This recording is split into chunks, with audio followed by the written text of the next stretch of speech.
some incredible sights here in Europe, but after a full day of sightseeing, I'm beginning to get a little hungry and a little thirsty. I think maybe we should investigate some of the cuisine of Germany on this edition of Passport, in addition, of course, to a few other things. The oldest city in Germany turns 2000 this year, and Robert Forrest takes us to Trier. We also go along the Mosel River and to the town of Bernkastel. Probably your central land. Air Force Sergeant David Crispin looks a little bit more toward modern times. Medieval Dinkelsbühl, the city saved by its children. That and more on this edition of Passport.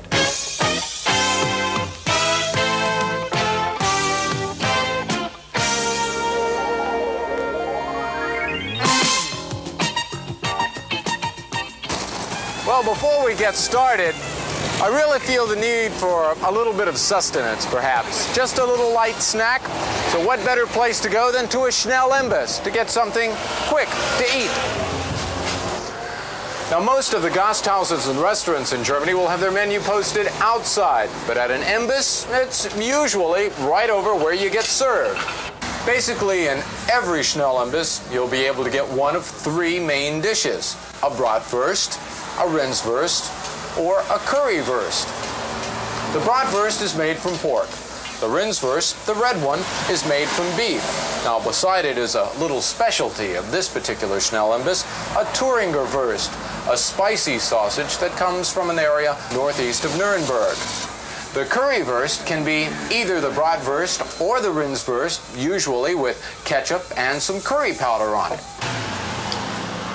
Of course, the staple of any Imbiss are the Wurst, the Bratwurst, the Currywurst, the Rindswurst. And the nice thing about them is that they're quick. You can walk right in, get your food right away, it's pretty cheap, and then you can be on your way to wherever you have to go next, like Trier. This is Trier, the oldest city in Germany, a city of diverse history. Karl Marx was born here, a city of diverse architecture. Just about every style you can imagine, you can find it here. And it's a city which today is handling itself quite well, thank you. For all practical matters, this is a city of today, with all the comfortable conveniences of efficient 20th century German living. As it approaches the 21st century, Trier is a city of 90,000 residents. 1,500 years ago, there were still 80,000 people living here. Trier has been an important city for a very long time.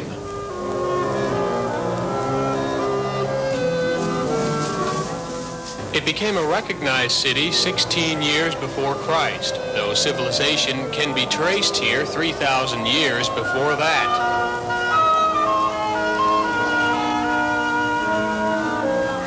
Trier is just inside the western border of Germany between Luxembourg and France. Drivers following signs to the city center will find themselves at Porta Nigra, the busiest intersection of the city, today packed with automobiles, but 2,000 years ago packed with Romans.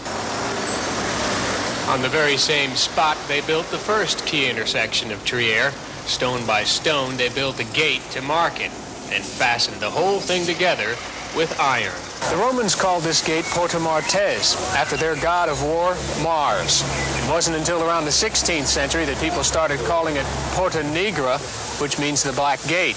Believe it or not, before then, it used to be kind of white. For the gate is made of sandstone. It was built in the 2nd century. But 14 centuries of smoke, war, and elements blackened the structure, and in the 16th century, people began calling it Porta Nigra, the Black Gate. The Romans built 3 others like it, only this, the East Gate, remains. It's more than architecture, and it's more than just the structure itself. There's a sense of history here. There's a sense of stability.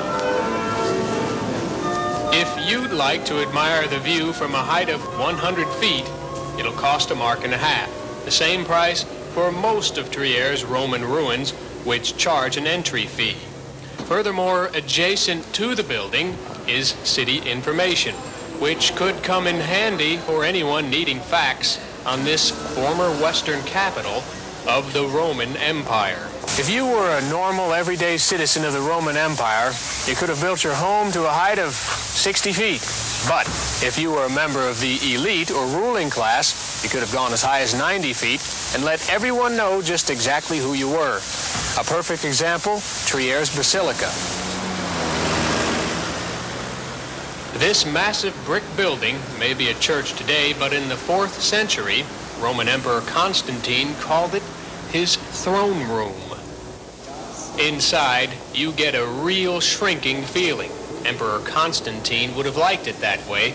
That's how he wanted people to feel whenever they had to face him and his throne. I think the room is quite intimidating all the way around, not only because of the altar there, but because of the size of the ceiling and the windows and everything. It makes you feel very insignificant. Those Romans sure had a way of doing things in style. They ruled the civilized world for better than 500 years. And when they left Trier, they often had to leave behind a cozy lifestyle. But nearly 2,000 years later, it hardly appears luxurious.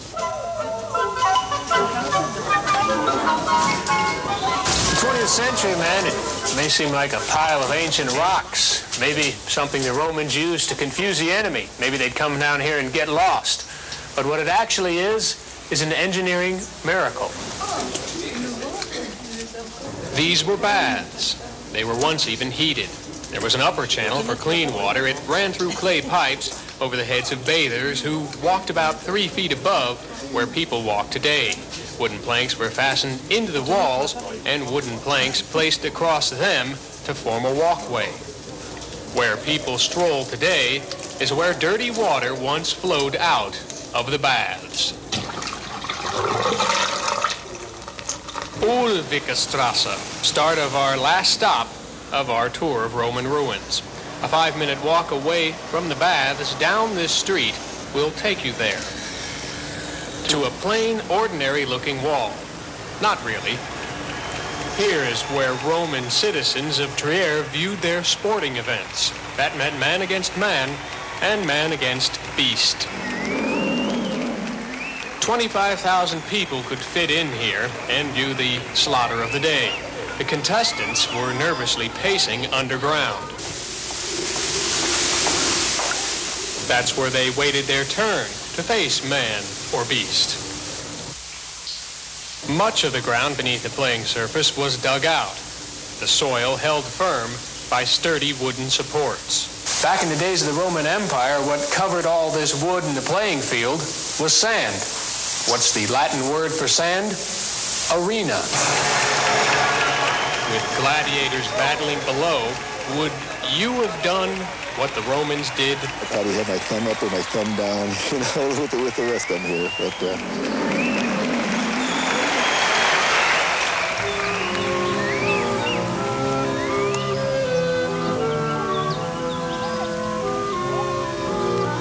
How does it feel to be 2,000 years old? Well, Trier feels just great about it, and for the rest of the year, concerts, festivals, and markets will mark this special occasion. If you'd like information, write the Trier Verkehrsamt an der Porta Nigra, D 5500 Trier. Don't miss Trier's 2000th anniversary. If you're a history buff and don't find Trier appealing, then you're pretty hard to please. Any American coming over here has never seen this type of environment. They've never seen this type of architecture. So that alone right there, if that wouldn't interest them, I doubt seriously really anything in Europe would interest them.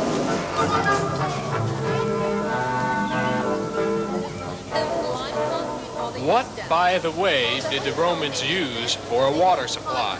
You don't have to go very far for the answer. Just a quarter of a mile away to the muddy waters of the Mosel River, over which does the main bridge of Trier cross, the Kaiser Wilhelm Brücke. Right by here goes anyone who seeks to enjoy the Mosel River from the deck of a riverboat. The price of a cruise varies depending on where one gets on and off. to make the complete 12-hour trip, that's 4 hours up, a 2-hour stop at the turnaround point, and 6 hours to return, the cost is 39 marks, slightly more than half that for children. Boat rides leave every day at 9:15 from May through October. It takes 4 hours from start to finish. There are 6 stops in between. You'll find it a very peaceful way to get that much-needed R&R. That's rest and relaxation. That's 4 hours from start to finish of the trip to the turnaround point. Certainly it is peaceful and quiet, but not for long. We're being joined by some 200 youngsters who've decided a trip along the Mosel River is just the thing for them. Children can be talkative, but ask them a question and sometimes, like anyone else, they can be at a loss for words. What have you seen? A lot of things like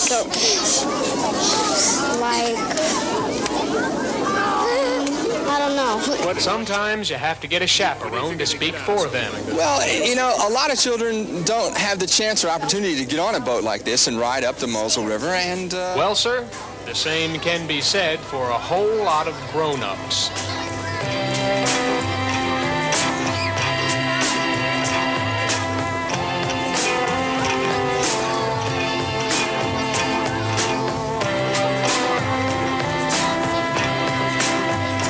Did you know that river cruises come in all sorts of shapes and sizes? For example, you could spend 7 days and nights on a cruise, floating through Germany, France, Holland, and Switzerland, or make a special New Year's or Christmas trip. Prices go all the way up to 3,000 marks a person. Some include meals, some you have to pay extra for food. Contact the Köln-Düsseldorfer Rheinschiff Fahrt AG for more information. 15 Frankenwerft, 5000 Cologne 1, Germany. Their telephone number is 0021. That's Cologne's city number. Call it an area code if you like. The number is 20880. All of our young friends get off at an early stop, returning us to a peaceful state, but maybe not quite as colorful. Nevertheless, we'll soon approach the turnaround site, less 200 7- and 8-year-old passengers. The final destination of a Trier River cruise is a place called Bernkastel. We've been told it's a fascinating, tiny little town, but methinks we better go for some first-hand information. First, we have to wait for the cruise to end. Just a few short minutes left of the pleasurable peace offered by a riverboat cruise.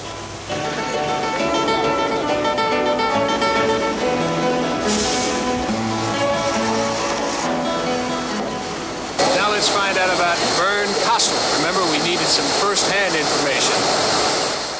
Your boat arrives at 1:15 in the afternoon and departs just 2 hours later, leaving little time on land, but still plenty of minutes to enjoy Bernkastel. For such a tiny town, just 1,500 people live here, you can certainly get lost in it. Like it here? Yes, very much so. We're going to stay 3 weeks.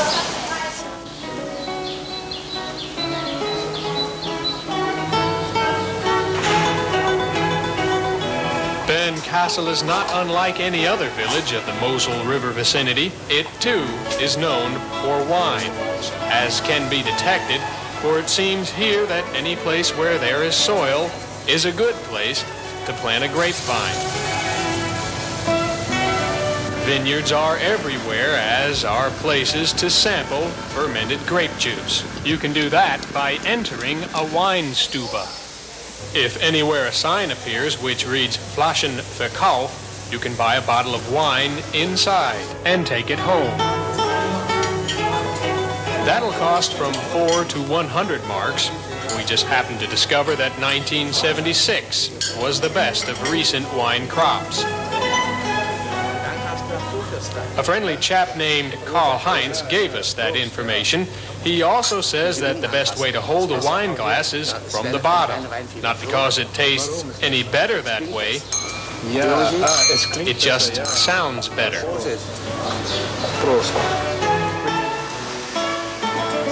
Bernkastel. You can enjoy getting lost here. For Passport, this is Robert Forrest.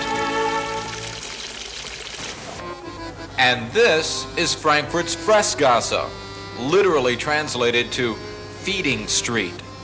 And we've come in search of a bit heartier snack than that available at a Schnell Imbiss. Now here there are many different kinds of cafes and gasthouses and restaurants from which to choose. So the task of finding a spot to grab a bite is a little bit more difficult than ducking into the closest Imbiss. Well, it's really a hard decision to make. You just kind of walk around until you find something that looks interesting. Like the Weihenstephan, the oldest brewery of the world.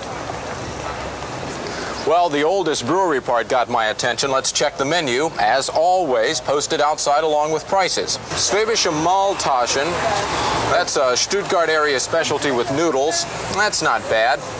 Ungarische Saftgulasch, that's Hungarian goulash. Aha!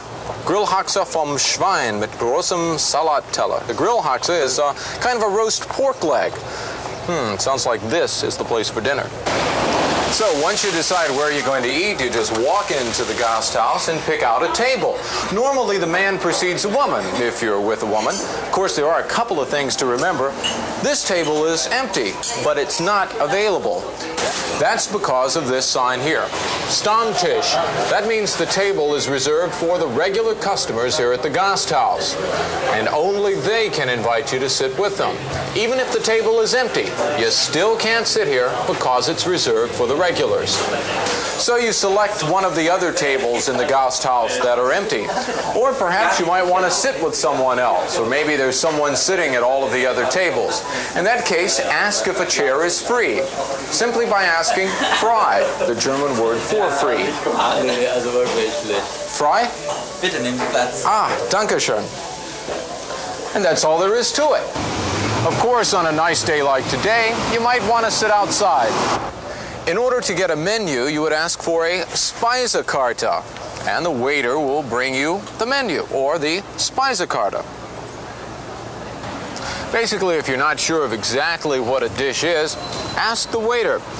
Most people will speak at least enough English to translate the menu for you, and then you can order pretty much what you want. So I wanted to check just to make sure that I got it right. The Grillhaxe, that's roast pork? Yeah. Okay, could I have that, please? One. Roast pork. And could I have a Weizenbier? Weizen. One? Yes. Once you order, you can expect about a 10 to 15 minute wait while they get the food ready, and then it's brought to your table, and you can just dig in.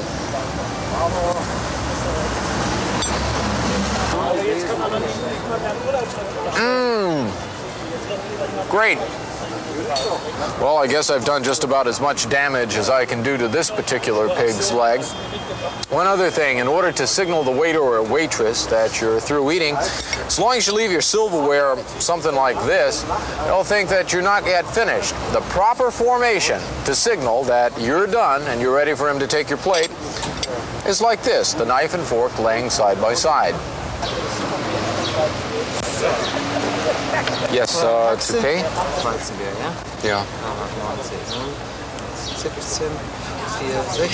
In order to pay, just ask for the check, which always works. It's almost an international word. Or to use the German, zahlen or bezahlen. Now the bill is 1670, 16 marks, 70 Pfennig. Service is included in the bill, but normally you will sort of round it up a mark or two. We had pretty good service, the meal was good, so instead of 1670, I'll make it 18. So 18, 18 bitte. And 2 turns, yeah? Okay. Danke. Sie jetzt rankommt, kriegen Sie es dann wieder, ja? Yeah. Properly refreshed now, I guess it's on to other things. Let's join Air Force Sergeant Dave Crispin as he takes us on a tour of one of Germany's medieval cities, Dinkelsbühl. You hear it all the time, get out and explore Germany. But where can you go if you only have a day or so? We went to Dinkelsbühl. just south of the Autobahn, halfway between Heilbronn and Nuremberg. It's the crossroads of the Romantic Road and the German Vacation Way. The town is said to have been founded around 800 AD, and the first fortifications were built 200 years later. It's a picturesque, walled city, and as in any major German city, the first place to go when you get to town is the Tourist Information Office on the marketplace. You can tell it by the big I. You can give them a call at 09851 3013. They have information in English and can help you with your hotel reservations.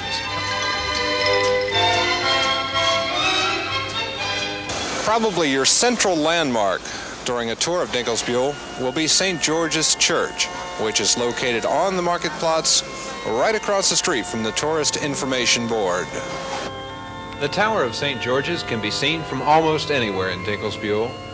This, for obvious reasons, is known as the pretzel window, a gift from the Bakers Guild years ago. Inside the church there's a lot to see, including the altar of St. Sebastian. Inside the altar, the bones of St. Aurelius, who was beheaded in 64 AD. There's a lot to see in St. George's, so look around at one of South Germany's finest hall churches.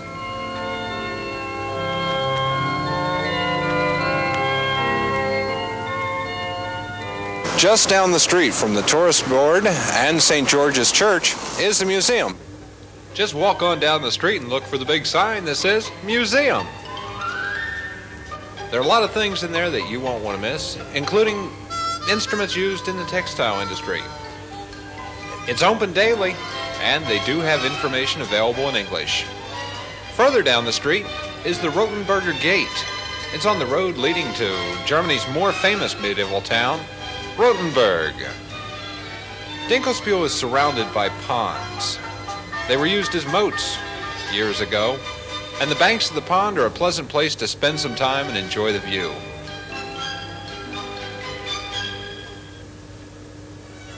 There is a lot to see in Dinkelsbühl. Why, the walk through town is kind of like going to a huge outdoor art museum.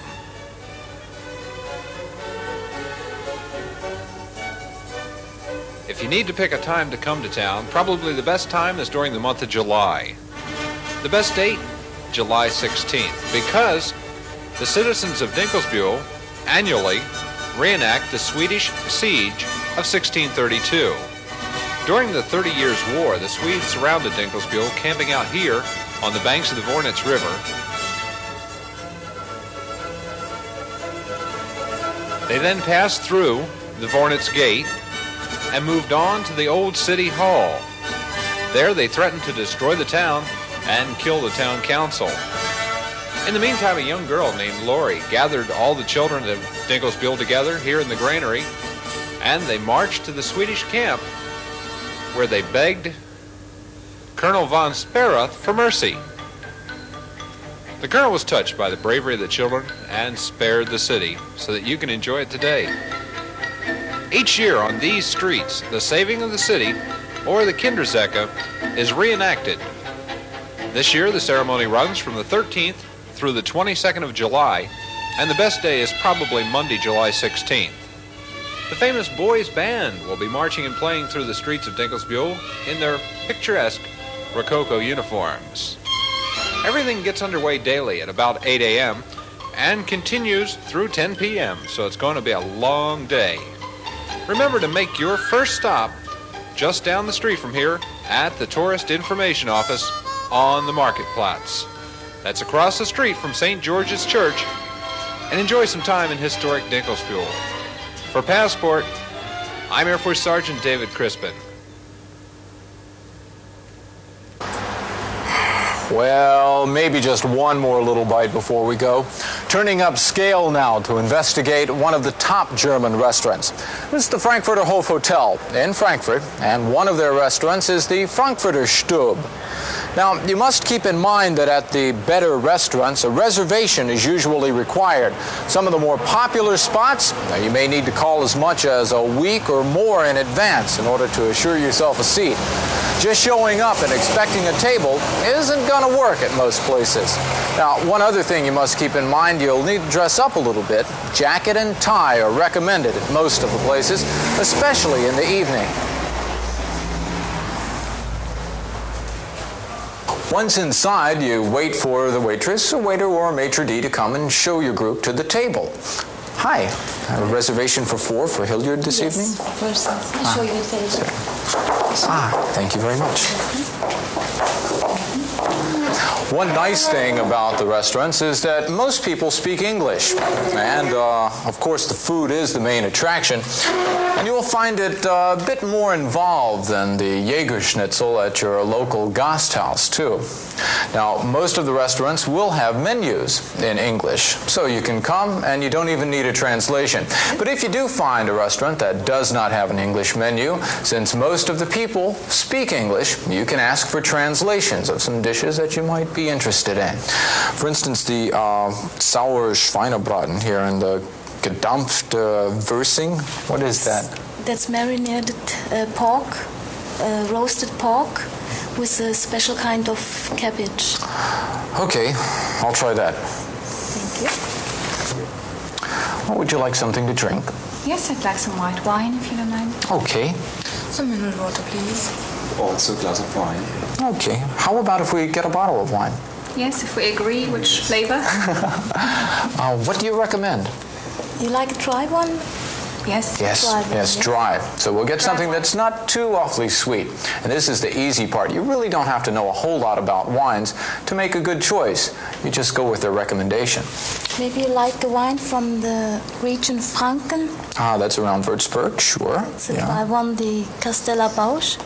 The best recommendations for dining out will probably come from people who've already been to a particular restaurant, and they can let you know about special dishes, the cost, and whether or not you need to make reservations. Restaurant guides are also available at libraries and bookstores, and you might also check your nearby ITT or USO to see if they have a local Gasthaus and restaurant guide. Guten Appetit. Turning now to the upcoming events of July, there's a whole bunch of opportunities, and if you don't have a car, you'll probably want to pick up the latest edition of the German Federal Railroad's train and bus timetables. They're available now at most train stations and are in effect until the end of September. Now, once you find out when to go, you might want to take advantage of a brand new offer from the Bundesbahn. Starting the first week of July, a 4-day tourist card giving you unlimited travel anywhere within West Germany will go on sale for 170 Deutschmark second class or 240 marks for first class. They're available at train stations, ITTs, and travel agencies. Now, as far as where to go, take your pick. You can probably get a good idea of what's available for you in the Federal Republic by making the big Germany is Wunderbar celebration this year on July 7th in Mannheim. This is a special program just for us Americans being put on by the German National Tourist Board. Information on every corner of Germany, plus folk dancers, wood carvers, winemakers, shipbuilders, and a whole lot more, all in Mannheim on the 7th. Other specifics of July happenings include more celebrations in Trier during their 2000th year. 6th through 9 is the Mosel Fest. 13th and 14th finds a Rock and Jazz Fest in town. And looking ahead to August, first weekend is the time for Trier's Wine Fest. Of course, Dinkelsbühl's Kindersacke runs from the 13th through the 22nd. And the more famous of Germany's walled medieval cities, Rothenburg, has its festival summer weekend on the 7th and 8th. 6 through 10 are the dates for Speye's Breselfest, while Kulmbach, which is northeast of Bamberg, has its annual Beer Fest July 28 through August 5. And the Garmisch Folkfest also runs the last week of July and the first week of August. Music is in the air this summer, too. Munich's Opera Fest kicks off on the 11th of July for 3 weeks. Bayreuth's Wagner Fest opens on the 25th, and Heidelberg Castle is the scene for their annual Music and Drama Fest, starting on the 28th and featuring the operetta The Student Prince, which is in English. Oberammergau's Passion Play is running this year through September, and if life in the fast lane is a little bit more your speed, 3 big auto races are coming up on the European circuit this summer. Nürburgring, about 50 kilometers west of Koblenz, hosts the Grand Prix for for sedans on July 8th, with practice on the 7th. And the 1,000 kilometers of Nürburgring for sports cars and sports prototypes has practice on the 14th, the race on the 15th. Hockenheim hosts the German Grand Prix this year. Formula One cars will race on the track just south of Mannheim and Heidelberg on August 5. Practice will be on the 3rd and 4th. Information on these and more available in Stars and Stripes, ITT, USO, rec centers, your community and unit newspapers, and wherever you see that little I. And also, don't forget, Germany is Wunderbar in Mannheim on the 7th. And if you've got a favorite you'd like to share with the rest of us, drop us a line at AFN. The address, Passport, AFN Europe, APO 09757. I'm Lee Hilliard. Thanks for joining us.